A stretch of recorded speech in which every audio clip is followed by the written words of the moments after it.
আসসালামু আলাইকুম ওয়া রাহমাতুল্লাহি ওয়া বারাকাতুহু। বুটেক্স ভর্তি পরীক্ষার ফল প্রকাশ আ চলুন আমরা দেখি। বাংলাদেশ টেক্সটাইল বিশ্ববিদ্যালয় বুটেক্স ২০২৫-২৬ শিক্ষাবর্ষে স্নাতক ভর্তি পরীক্ষার ফল প্রকাশ করা হয়েছে। এবারের পরীক্ষায় উত্তীর্ণ হয়েছে মোট ৪,৫০০ জন শিক্ষার্থী। আজ শুক্রবার ১৬ জানুয়ারি বিশ্ববিদ্যালয়ের অফিসিয়াল ওয়েবসাইটে এই ফলাফল প্রকাশ করা হয়। প্রকাশিত ফলাফলের মেধার ভিত্তিতে প্রথম স্থান অধিকার করেছেন আফসার উদ্দিন আহমেদ।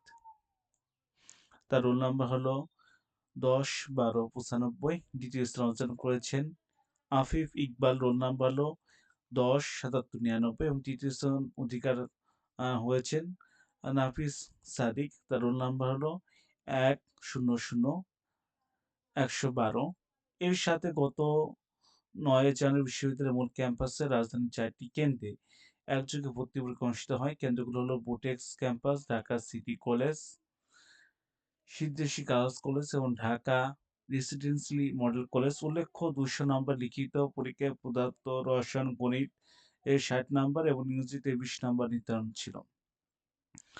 আজকে এ পর্যন্ত। সবাই ভালো থাকবেন। আসসালামু আলাইকুম ওয়া রাহমাতুল্লাহি ওয়া বারাকাতুহু।